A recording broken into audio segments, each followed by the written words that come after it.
My boyfriend's sister told me she ran the house and I was just the girlfriend.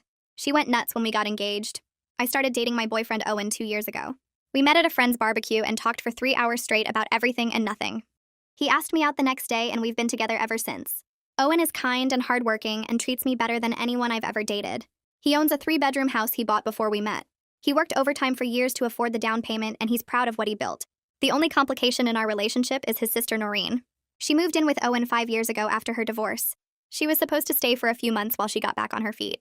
5 years later, she's still there. She doesn't pay rent. She doesn't contribute to utilities. She occasionally buys groceries, but only things she likes. Owen lets her stay because she's his sister and he feels guilty that her marriage fell apart. I understood that at first. Family is important and I didn't want to come between them. But Noreen made it clear from the beginning that she saw me as a threat. The first time I stayed over at Owen's house, Noreen watched me like I was a burglar casing the place. She asked how long I'd been dating her brother. She asked what I did for work and how much I made. She asked if I had my own place or if I was looking to move in with someone. Every question felt like an interrogation. When I left the next morning, she told Owen I seemed nice, but something about me felt off. He told me about it later, thinking it was funny. I didn't laugh. Over the next year, Noreen escalated her behavior. She rearranged things after I cleaned. She cooked elaborate meals on nights Owen and I had dinner plans so he'd feel guilty leaving. She interrupted us constantly when we watched movies or talked in the living room. She knocked on his bedroom door at random hours with questions that could have waited until morning. She made sure I never forgot she lived there too. Owen asked me to move in after 18 months together. I was excited until I realized Noreen wasn't going anywhere. Owen said she just needed a little more time. He said she was almost ready to get her own place. He said I needed to be patient because she was family. I agreed to move in because I loved him and I believed things would work out. The day I brought my first box of belongings to the house, Noreen pulled me aside. Owen was outside getting more boxes from my car. She stood in front of me in the hallway and spoke quietly so only I could hear. She told me this was her house. She said she'd been here for 5 years and I was just the girlfriend. She said Owen might own the property, but she ran the household. She said I could stay in his bedroom, but the rest of the house was her territory. She said if I tried to change anything or push her out, she would make my life miserable. Then she smiled and walked away like nothing happened. I stood there holding a box of my books, trying to understand what just occurred. The next 6 months were exactly what Noreen promised. Miserable. She criticized everything I did. She complained that I used too much hot water. She said my cooking smelled up the kitchen. She rearranged the groceries I bought so I couldn't find anything. She took over the living room television every evening and refused to share. She told Owen I was messy even though I cleaned constantly. She told him I was rude to her even though I barely spoke to her. She cried to him about feeling pushed out of her own home, even though nobody was pushing her anywhere. Owen always defended me when we talked privately, but he never stood up to Noreen directly. He said she was sensitive. He said she was still recovering from her divorce. He said I needed to give her grace. I gave her 6 months of grace. Then I stopped. I started by reclaiming space. Noreen had spread her belongings throughout the entire house like she was marking territory. I gathered everything of hers that was in common areas and put it neatly in her bedroom. When she complained, I told Owen I was just organizing. He thought that was reasonable. She couldn't argue without admitting she'd taken over rooms that weren't hers. Then I started cooking dinner every night. Noreen used to cook whenever she wanted Owen's attention, but now I got there first. I made his favorite meals and had them ready when he got home from work. Noreen tried competing, but Owen said he felt bad eating twice. She had to eat her meals alone while we ate together. Then I took over household management. I created a chore schedule and posted it on the refrigerator. I included Noreen on the list because she lived there rent-free and should contribute something. She threw a fit and said I had no right to assign her tasks. I told Owen it was only fair since I was contributing more than her despite moving in 5 years later. He agreed and told Noreen she needed to help out. That was the first time he ever set a boundary with her. Noreen started slipping. She couldn't handle having rules. She skipped her assigned chores and I pointed it out calmly. She made passive-aggressive comments and I responded with aggressive politeness. She tried to get Owen alone to complain about me, and I made sure we spent most of our time together. I wasn't fighting with her. I was just taking up space she assumed was hers forever. The breaking point came when Owen mentioned we'd been talking about getting engaged. I heard Noreen's footsteps stop in the hallway outside Owen's bedroom. We'd been sitting on the bed talking about engagement timelines and what kind of ring I might like. Owen was smiling and relaxed in a way he rarely was when his sister was home. Then Noreen pushed the door open without knocking. Her face went completely white like someone had drained all the blood out of it. Then red flooded her cheeks and neck. She stood there breathing hard and staring at us. Owen started to say something, but she cut him off by storming into the living room. We followed her because the alternative was letting her destroy something. She spun around and pointed at me. She said getting engaged would be the biggest mistake of Owen's life. She said I was obviously just using him for his house. Owen tried to calm her down, but she started screaming. She said I'd already pushed her out of her own home. She said now I was trying to steal her brother completely. Owen kept saying her name in this quiet voice like he was trying to talk down a wild animal. Noreen ignored him and kept yelling about how I'd ruined everything and turned him against his family. I stood there and didn't say anything because I knew anything I said would make it worse. Eventually, she ran out of steam and locked herself in her bedroom. Owen looked at me with this helpless expression. I told him we'd talk about it tomorrow and went to bed. The next 3 days were worse than anything Noreen had done before. She played music at 2 in the morning, loud enough that the bass shook the walls. I'd just fall asleep and then some terrible pop song would start blasting from her room. Owen went to her door and asked her to turn it down. She said she couldn't sleep and needed the music to relax. The second night, I got up at 6 for work and discovered she'd used all the hot water. The shower ran ice cold no matter how long I waited. When I came out of the bathroom, Noreen was in the kitchen making coffee like nothing was wrong. She asked if I slept well. I said fine and left for work without breakfast. That afternoon, Owen called me and said Noreen told him I'd been saying cruel things about his family. He said he knew it wasn't true, but he wanted to check in with me. I asked what specifically I was supposed to have said. He got quiet and admitted Noreen wouldn't give details. She just cried and said I was mean to her when he wasn't around. I started keeping notes on my phone. I wrote down the time when the music started and stopped. I noted when the hot water ran out and when I saw Noreen afterward. I wrote down what Owen told me about her complaints. I didn't know exactly what I was documenting, but I knew I'd need proof eventually. 2 weeks later, Owen took me to our favorite Italian place downtown. We'd been there on our 3rd date and went back every few months. He seemed nervous during dinner and barely touched his pasta. When the waiter cleared our plates, Owen reached across the table and took my hand. He said he loved me and wanted to spend his life with me. Then he pulled out a small velvet box. Inside was his grandmother's ring, a simple gold band with 3 small diamonds. I said yes before he finished asking. I wasn't going to let Noreen's manipulation control our relationship. We were both happy and excited talking about when we'd tell people and whether we wanted a long or short engagement. But I felt this tight knot in my stomach thinking about what came next. We drove home holding hands and making plans. Then we pulled into the driveway and I saw Noreen standing at the living room window. She was just standing there watching us. The curtain was pulled back and she had her arms crossed. Owen saw her too and his smile faded a little. I squeezed his hand and told him it would be okay. I didn't believe it, but I said it anyway. Owen wanted to tell Noreen right away. He said it wasn't fair to keep it from her. I suggested waiting until morning, but he insisted we do it that night. He asked her to sit down in the living room. I sat on the couch next to Owen and Noreen took the chair across from us. Owen told her we were engaged. For a second, Noreen just stared at us. Then she started crying. Not quiet tears, but huge sobbing gasps like she couldn't breathe. She said Owen was abandoning her just like her ex-husband did. She said I'd turned him against his own family. She said she had nowhere to go because she couldn't afford to live alone. Owen looked devastated. He moved to sit next to her and put his arm around her shoulders. He told her nothing had to change immediately. He said she could stay as long as she needed. My stomach dropped when he said it. I knew we couldn't keep living like this.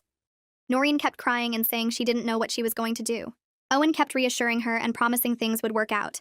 I sat there watching him comfort her and felt completely alone. After an hour, Noreen finally went to her room. Owen looked exhausted. I told him I was going to bed and left him sitting there in the dark. I waited until I heard Noreen's door lock before I went back to the living room. Owen was still on the couch staring at nothing. I sat down and told him we needed to have a serious conversation. He nodded but didn't look at me. I explained as calmly as I could that I wasn't moving forward with wedding planning while his sister lived here rent-free and treated me like an intruder. I said this was supposed to be our home and I didn't feel welcome in it. Owen got defensive. He said Noreen was going through a hard time. He said I needed to be more understanding. I asked how long I was supposed to wait. He didn't have an answer. I told him he'd been avoiding this confrontation for years and it finally caught up with him. I could see recognition in his eyes. He knew I was right even though he didn't want to admit it. He asked what I wanted him to do. I said he needed to set a timeline for Noreen to move out and actually stick to it this time. He said he'd think about it. I told him thinking wasn't enough anymore and went to bed. The following week, we started looking at wedding venues online. I'd bookmarked a few places and Owen seemed excited about a barn venue about an hour away. We scheduled a video tour for Saturday morning. Friday night, Noreen announced she was having the bathroom tiles replaced starting at 8 on Saturday. Owen asked if she could reschedule. She said the contractor was only available this weekend and she'd been planning it for weeks. I knew she was lying, but I didn't say anything. Saturday morning, we took the video call in Owen's car in the driveway because the hammering inside was too loud. The venue coordinator kept asking if everything was okay. After that, Noreen inserted herself into every decision. She'd walk by while we were looking at venues and comment that they looked too expensive. She told Owen that spring weddings were cursed because her marriage fell apart in April. She scheduled loud projects during every video tour we booked. When we looked at photographers, she said they all seemed overpriced. When we discussed catering, she said nobody would come if we didn't serve her mother's recipes. I stopped arguing with her and started writing everything down. I kept a detailed log with dates and times and exactly what she said or did. Owen needed to see the pattern in writing because he couldn't see it happening in real time. 3 weeks into our engagement, Becca came over for coffee. Noreen was at work or wherever she went during the day. Becca and I sat at the kitchen table and she told me about running into Noreen at the grocery store. Becca said Noreen was driving a nearly new car, something silver and expensive looking. I asked when this was and Becca said 2 days ago. I knew Noreen told Owen she couldn't afford a car and had to borrow his for errands. After Becca left, I started digging. I checked social media and found posts from Noreen's coworkers tagging her at a downtown office building. I looked up the company and saw they were hiring for her position with a salary range that made my stomach turn. She was making more than Owen. I tracked her spending based on things I'd seen her buy and calculated she had to have significant savings. She'd been perfectly capable of affording her own place for at least 2 years. When Owen got home, I showed him everything I'd found. I pulled up the job listings and the social media posts and my notes about her spending. Owen sat at the kitchen table staring at my phone. He looked sick. He said he'd been working overtime for months to cover household expenses. She'd been playing helpless while building a savings account and driving a car nicer than his. Saturday morning, I woke up to voices in the living room. I came out and found Owen's parents standing there with Noreen. Tabitha and Nolan both looked at me with these tight, disappointed expressions. Noreen had clearly been crying. Tabitha started talking about family bonds and being more understanding. She said Noreen was going through a difficult time and I needed to show more compassion. Nolan said Owen had responsibilities to his sister that came before his relationship with me. They talked for about 5 minutes while I stood there in my pajamas. Then I held up one finger and went to get my folder. I'd printed everything out and organized it with tabs. I came back and calmly presented my documentation of Noreen's behavior. I showed them the log of sabotage attempts with dates and times. I showed them the evidence of her actual financial situation, including screenshots of her salary range and her expensive car. I showed them the timeline of escalating behavior from the day I moved in until now. Tabitha's expression changed as she read through the pages. Nolan got quiet and stopped looking at Noreen. I didn't say anything while they read. I just let the evidence speak for itself. When they finished, Tabitha looked at Noreen and asked if this was true. Noreen started crying again, but it felt different this time. More desperate than sad. She said I was twisting everything and making her look bad. Nolan asked about the job and the car. Noreen said that was private and none of their business. Tabitha gathered up the papers and told Owen they needed to talk as a family. I went back to the bedroom and left them to it. That night, Owen's best friend Leonardo came over for what Owen called a guy's night. I went to Becca's place to give them space. When I came home around 11, they were both still sitting at the kitchen table with empty beer bottles lined up. Leonardo saw me and said he should go. Owen asked him to stay. Leonardo looked uncomfortable, but he sat back down. He told Owen something he said everyone in their friend group had known for years, but nobody knew how to bring up. He described how Noreen destroyed Owen's previous 2 serious relationships through the exact same pattern. She'd manufacture crises right when things got serious. She'd play the victim and make Owen choose between his girlfriend and his family. She'd sabotage plans and create constant conflict until the women gave up. Leonardo said he watched it happen twice before I came along. He said he'd hoped Owen would see it this time, but Noreen's manipulation had gotten more sophisticated. Owen sat completely still, listening to his best friend explain that his sister had been controlling his personal life for years. Leonardo said everyone was afraid to say anything because they didn't want to cause family drama, but watching it happen again with me was too much. Owen didn't say anything for a long time after Leonardo finished. Then he thanked him for telling the truth and Leonardo left. Owen and I sat at the table in silence. The next morning, I laid everything out for Owen. I spread my documentation across the kitchen table next to the financial evidence and my notes from Leonardo's account. I explained the pattern of Noreen deliberately sabotaging his relationships to keep him focused on her. I showed him how she'd been capable of independence for years, but chose to stay and maintain control. I walked him through each piece of evidence and let him draw his own conclusions. Owen looked physically ill. His hands were shaking and his face had gone pale. He kept picking up different pages and reading them like he couldn't believe what he was seeing. Then something shifted in his expression. The guilt and confusion started changing into anger. Real anger. Not the frustrated helplessness I'd seen before. He said he needed to set a firm deadline for Noreen to move out. He said he needed to actually enforce it this time instead of letting her manipulate him into backing down. I asked if he was sure, and he said he'd never been more sure of anything. He said he'd wasted years enabling behavior that hurt both of them. He said it was time to stop. Owen called Noreen into the living room that evening, and I stood next to him because I wanted her to see we were united on this. She came in looking annoyed like we were interrupting her TV show, and sat down on the couch with her arms crossed. Owen took a deep breath and told her she had 60 days to find an apartment and move out. He said he would help with first month's rent and the security deposit, but the current arrangement wasn't working anymore and needed to end. Noreen's face went from annoyed to shocked to angry in about 3 seconds. She stood up and asked if I was behind this, if I'd been poisoning him against his own family. Owen said this was his decision, and he'd been thinking about it for a while now. Noreen switched tactics immediately and started crying. She said she couldn't believe her own brother was abandoning her just like her ex-husband did. She said she had nowhere to go and couldn't afford to live alone. Owen reminded her about her full-time job and the savings account I'd discovered. Her tears stopped pretty fast when she realized he knew about her money. She got cold then. Really cold in a way I'd never seen before. She told Owen he was choosing some woman he barely knew over his own sister who had been there for him his whole life. She said I would leave him eventually, and then he'd regret pushing away the one person who actually loved him. Owen's hands were shaking, but he held firm. He said the deadline was 60 days and that was final. Noreen looked at me with pure hate and said this wasn't over. Then she walked out and slammed her bedroom door hard enough to rattle the pictures on the wall. Owen sat down heavily on the couch and put his head in his hands. I sat next to him and put my hand on his back. I told him I was proud of him even though I knew how hard that was. He looked up at me with tears in his eyes and said he hoped he was doing the right thing. I said he absolutely was, and we'd get through this together. The next few weeks were tense, but Noreen seemed to accept the deadline. She started looking at apartments online and even went to see a few places. Owen started to relax a little, thinking maybe she understood this was necessary. I stayed cautious because I knew Noreen better than that by now. She was planning something. I just didn't know what yet. Then, with exactly 1 week left before the 60-day deadline, Noreen developed mysterious stomach pains. She came out of her room one morning, doubled over and groaning. Owen immediately wanted to take her to the emergency room. I watched her carefully and noticed she was peeking at Owen's reaction through her fingers while she groaned. They went to the hospital and spent 4 hours there. The doctors ran tests and found absolutely nothing wrong. Noreen came home with pain medication and a referral to see a specialist. She told Owen she couldn't possibly focus on apartment hunting while dealing with this health crisis. She said she needed to concentrate on getting better first, and then she'd resume looking for places. Owen looked torn, and I could see him starting to waver on the deadline. That night, after Noreen went to bed, Owen suggested maybe we should give her more time since she was sick. I looked at him and said no. I told him this was manipulation, pure and simple. I pointed out how convenient it was that this mysterious illness showed up exactly 1 week before she had to leave. I reminded him that the doctors found nothing wrong and that Noreen had peeked at him through her fingers to gauge his reaction to her groaning. Owen wanted to believe me, but I could see the guilt eating at him. What if she really was sick and he forced her out anyway? What kind of brother would that make him? I told him we weren't resetting the deadline for a medical emergency that only showed up when deadlines approached. Noreen went to the emergency room 3 more times that week. Each visit lasted hours, and each time they found absolutely nothing wrong with her. She came home with different pain medications and more referrals, but no actual diagnosis. She spent most of her time in her room groaning loudly enough for us to hear. Owen looked exhausted from worry and lack of sleep. I was exhausted from watching this obvious manipulation play out while Owen struggled with guilt. The deadline came and went. Noreen was still in the house, claiming she was too sick to move. Owen hadn't enforced the deadline, and I could see the pattern starting all over again. She manufactured a crisis. He backed down, and nothing changed. I couldn't do this anymore. I packed a bag one morning while Owen was at work and left it in my car.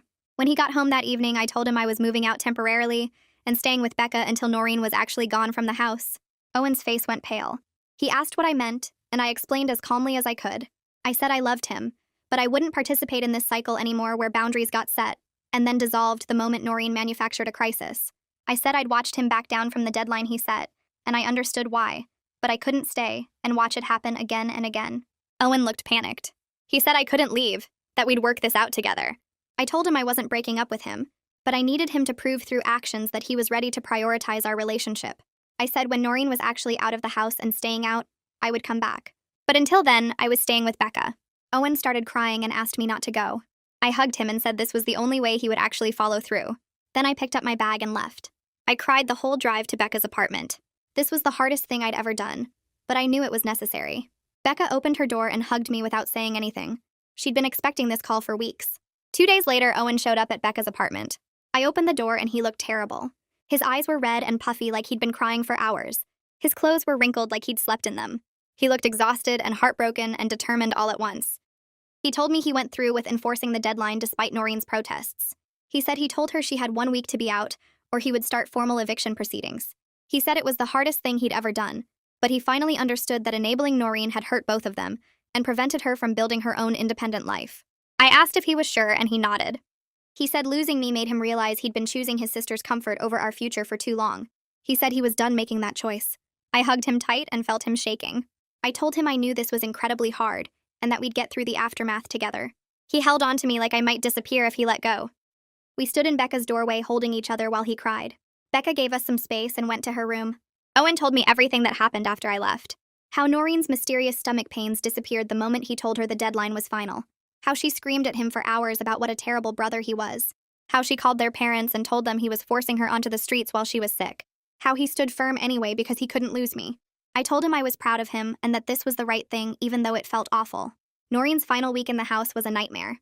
She stopped pretending to be civil and went straight to destruction. I came back to help Owen deal with the situation and immediately regretted it. The first thing I noticed was the smell of bleach coming from the laundry room. I opened the washing machine and found all my clothes soaked in pure bleach. Every single piece was ruined, covered in white spots and holes where the bleach ate through the fabric. Months of my wardrobe destroyed in one spiteful act. I showed Owen and he looked sick. Then we found the scratches in the hardwood floor. Deep gouges carved into the floor of the master bedroom like someone had taken a key or a knife and deliberately dragged it across the wood over and over. The scratches formed words. She'd carved traitor into the floor in letters 2 feet tall. Owen stood there staring at the damage to his house, the house he'd worked overtime for years to afford. The destruction went beyond my clothes and the floor. She'd smashed several dishes that belonged to Owen's grandmother, family pieces that had been passed down for generations. She left them broken on the kitchen counter where we'd find them. She poured something sticky down the bathroom drain that clogged it completely. She put holes in the walls of her bedroom. She broke the lock on the back door. Every day brought new damage and new evidence of how much she hated us. Owen documented everything with photos. He walked through the house taking pictures of each destroyed item and damaged surface. I watched him photograph his grandmother's broken dishes and saw something change in his face. For the first time, he looked genuinely angry at his sister rather than just disappointed or guilty. He said she'd crossed a line from manipulation into actual malicious destruction. He said this wasn't grief or fear anymore. This was deliberate cruelty meant to hurt us as much as possible. The week ended and Noreen refused to leave.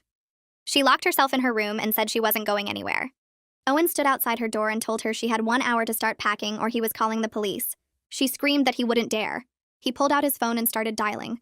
She opened the door then and looked at him like she didn't recognize him. He told her the deadline had passed and she was trespassing in his house now. She said fine and went back in her room. But she still didn't pack. Owen went to the county courthouse the next morning and filed formal eviction paperwork. The clerk explained the process would take at least another 30 days and cost several $100s in legal fees. Owen signed everything and paid the fees without hesitation. He said he should have done this months ago instead of hoping Noreen would leave voluntarily. The clerk gave him a court date and instructions for serving Noreen with the eviction notice. Owen drove home and handed Noreen the papers himself. She read them and laughed. She said he was really going to drag his own sister to court over this. He said yes, he was. She told him their parents would be ashamed of him. He said they already knew everything and supported his decision. That made her stop laughing. She asked what he meant, and he said Mom and Dad knew about the destroyed property, the manipulation, and the refusal to leave. She went pale and locked herself back in her room. Over the next few days, Noreen started calling everyone she knew. She told her friends that Owen was kicking her out on the streets while she was sick. She told distant relatives that I'd stolen her brother and turned him against his family. She posted vague messages on social media about betrayal and family bonds. She carefully left out every detail about her behavior, her financial capability, and the destruction she'd caused. Some people believed her version and sent Owen angry messages. Others asked for his side of the story and stopped talking to Noreen when they heard the truth. The family drama spread wider than our house, and I felt guilty about that, even though none of it was my fault.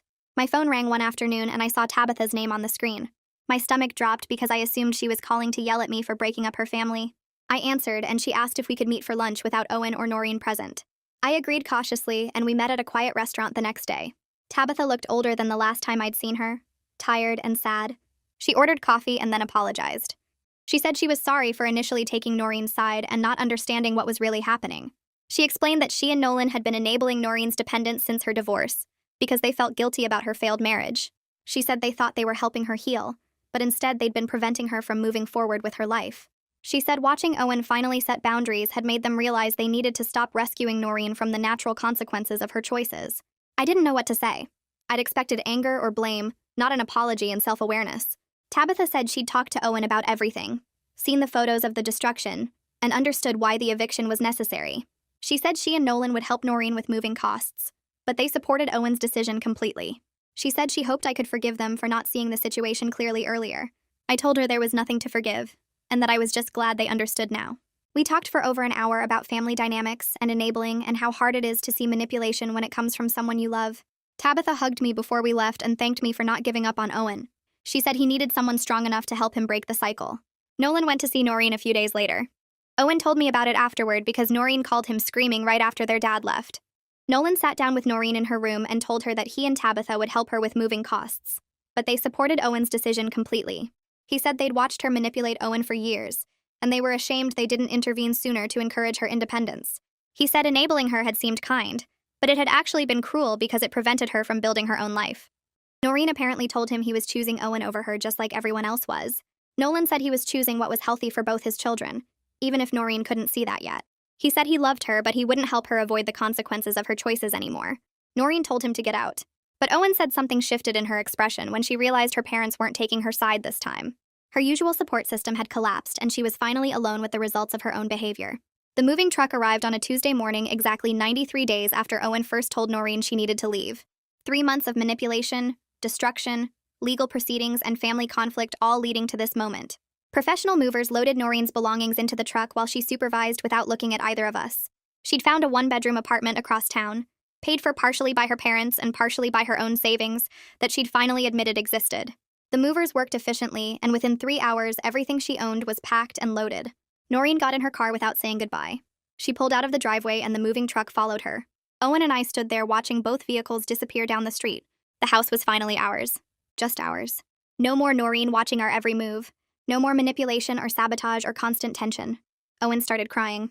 Not sad crying or happy crying, but this complicated mix of relief and grief and guilt all happening at once. He'd reclaimed his home but lost his relationship with his sister in the process. He'd done the right thing, but it still hurt. I held him in the driveway while he processed everything.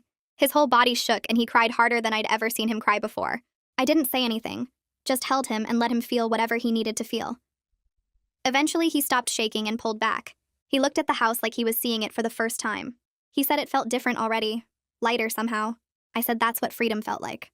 The next 2 weeks were hard for Owen in ways I hadn't expected. He kept second-guessing himself and wondering if he'd been too harsh. He'd check his phone constantly to see if Noreen had texted. He'd suggest maybe we should drive by her apartment to make sure she was okay. He'd wake up in the middle of the night worried that she was struggling and needed help. The guilt came in waves and sometimes pulled him under completely.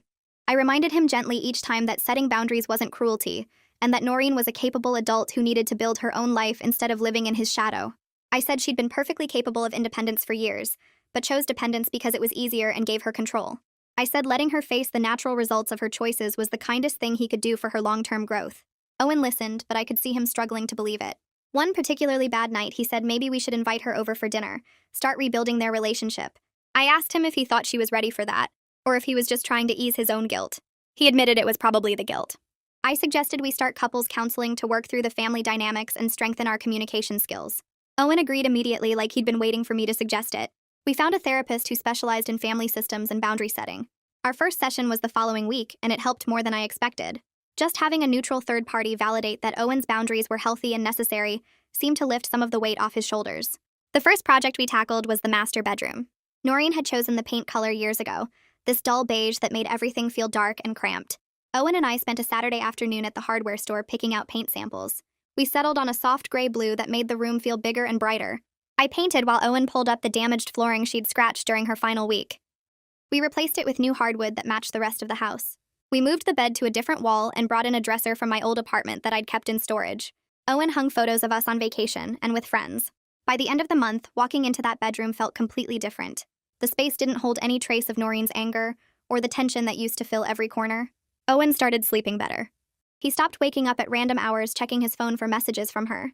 I caught him smiling while folding laundry one afternoon and asked what he was thinking about. He said he was just happy to be home, really home, for the first time in years. We tackled the living room next. Noreen had arranged all the furniture to face the television she'd monopolized every evening.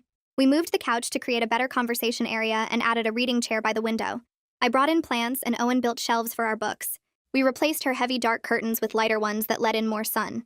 The house started feeling like it belonged to both of us, instead of being Noreen's territory that Owen happened to own. We cooked together in the kitchen without someone hovering and criticizing. We watched movies on the couch without interruptions. We had friends over for dinner without worrying about Noreen making everything awkward. The house felt lighter, calmer, like we could finally breathe properly. 2 months after Noreen moved out, Owen's phone buzzed during breakfast. He read the message and his face went carefully neutral. He handed me the phone so I could see. Noreen was asking if he wanted to meet for coffee. The text was different from her usual demands. She asked instead of telling him what to do. She suggested a coffee shop near her apartment instead of expecting him to come to her. She said she understood if he wasn't ready, but she hoped they could talk. Owen looked at me and asked what I thought. I told him it was his decision, but I wouldn't be upset if he wanted to see her. He texted back suggesting Thursday afternoon. Owen met Noreen at a small coffee shop across town. I stayed home and tried not to check the clock every 5 minutes. He was gone for almost 2 hours. When he came back, he looked tired but not upset. He sat down at the kitchen table and told me what happened. Noreen apologized. actually apologized without making excuses or blaming anyone else. She said losing control of his house forced her to look at herself honestly for the first time since her divorce. She'd been using him as a crutch and manipulating him to keep from facing her own life. She said she started seeing a therapist who helped her understand how dependent she'd become. She admitted she'd been horrible to me and to him. She said she didn't expect forgiveness, but wanted him to know she was working on herself. Owen told her he appreciated the apology, but needed time before they could rebuild any kind of relationship. He made it clear he wouldn't go back to their old dynamic where she controlled his life. Noreen said she understood. They agreed to have coffee again in a month if Owen felt ready. Wedding planning became easier without Noreen sabotaging everything. We looked at venues without someone criticizing every option. We chose a date in early October when the weather would be nice but not too hot. We booked a small garden venue that held about 80 people. Owen's parents were supportive and helpful. Tabitha took me shopping for my dress and we actually had fun together. She told me stories about Owen as a kid that made me love him even more. She apologized again for not seeing Noreen's behavior sooner. She said she and Nolan had enabled both their children in different ways and they were trying to do better. We invited Noreen to the wedding. Owen wanted to extend the invitation as a gesture of moving forward. I agreed because I could see it mattered to him. Noreen accepted with a text that sounded genuinely happy for us. She didn't ask to be involved in planning or try to insert herself into decisions. Owen and I set clear boundaries about her role. She could attend as a guest, but we weren't asking for her input or help. Tabitha became my main helper with wedding preparations. She had good taste and respected my opinions. She and I grew closer over the months of planning. I started to feel like I had a real relationship with Owen's mother, separate from all the drama with Noreen. Our wedding day arrived on a perfect October afternoon. The garden venue looked beautiful with fall flowers and warm sunshine. Noreen showed up on time wearing an appropriate dress. She congratulated us and didn't create any scenes, but I could feel the tension underneath everything. She stood apart from the family during photos. She left the reception early without saying goodbye to everyone. Owen's parents looked sad even while celebrating with us. I knew they were mourning the family harmony that might never fully return. I was genuinely happy walking down the aisle toward Owen. I meant every word of my vows. But I also knew our family dynamics would never be simple or easy. Noreen would always be Owen's sister. There would always be some level of complicated history and careful boundary management. We'd fought for our relationship and won, but the victory was messy and painful. Standing at the altar holding Owen's hands, I felt satisfied knowing we'd made it through the hard parts together. We were stronger for everything we'd survived. Our relationship wasn't a fairy tale with a perfect ending. It was real and complicated and worth every difficult moment.